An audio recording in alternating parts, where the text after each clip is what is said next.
Hello coin collectors out there. Welcome back to the Big D Coins channel. Hopefully everyone is having a great day as always. In today's video we are looking at these three Jefferson Nickels.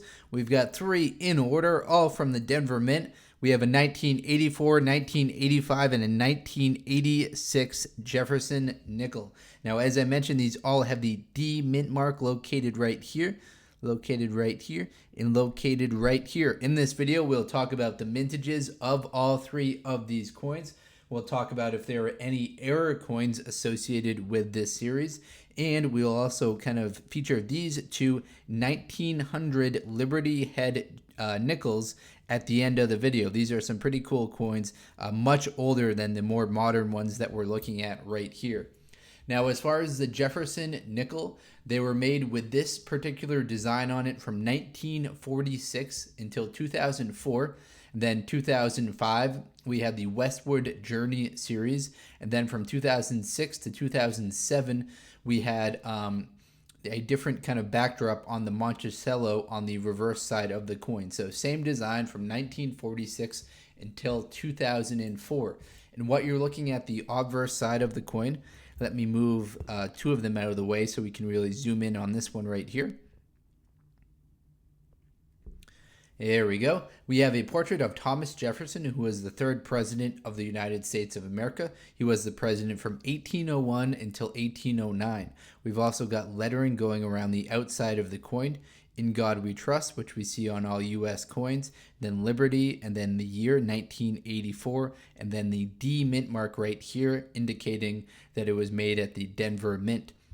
When we flip it over to the reverse side of the coin right here, we see a representation of Monticello. This is President Thomas Jefferson's Virginia home.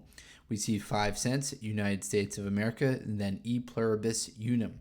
Now, starting off with this coin right here, the mintages on it for the year 1984. At the Denver Mint, there were a lot of these produced. Wow, 517 million of them were made at the Denver Mint. Unfortunately, because the mintages are so high for these 3 years, the values are going to be pretty low. So 25 cents is the value of a Mint State 63 coin. Now, a Mint State being a mint state condition, so it's in the same condition as it was when it came right out of the mint, so that will be worth 25 cents. And then a Mint State 65, so that's a better struck coin but still in mint state uncirculated condition. Those are going to be worth $3 for the 1984 Denver Mint Jefferson Nickel. Now let's bring in the 1985, and we'll keep the 84 in here as well so we can kind of compare. 1985, 459 million of these were made.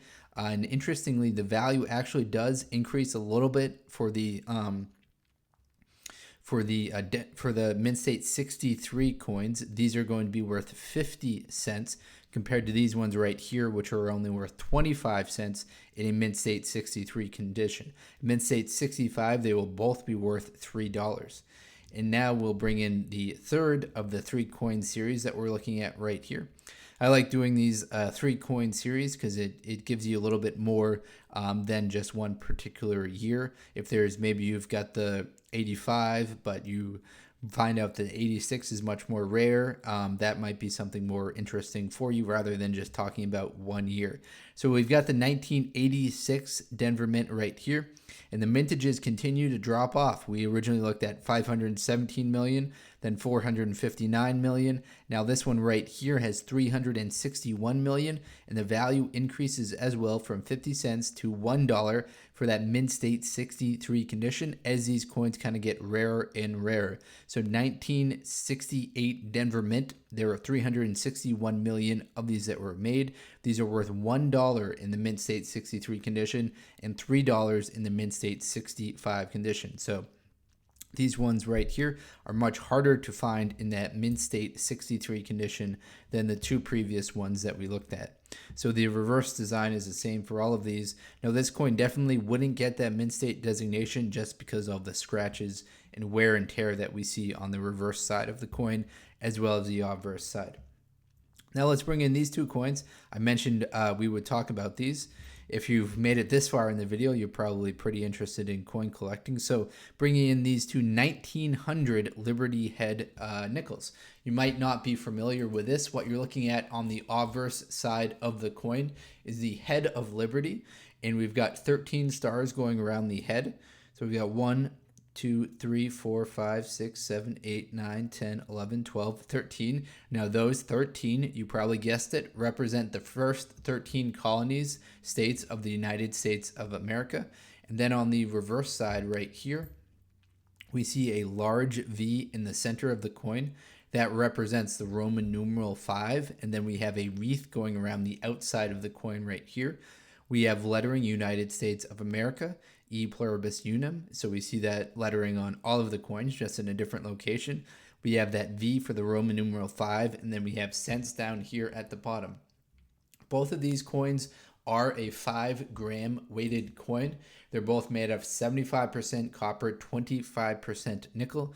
So unfortunately, these coins do not have any silver in them. They're both that copper nickel clad combination coins. This particular design for the Liberty Head nickel was made from 1883 until 1913. So they made this for quite a while. Then they had the Buffalo nickels, and then they came back with the Thomas Jefferson nickels, which they are still making today.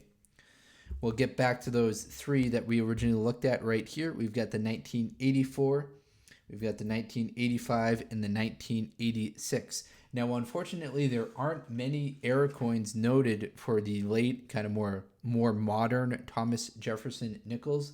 The Cherry Picker's Guide lists a 1979S and 1981S proof coin era, which has two different types of mint mark for that San Francisco mint.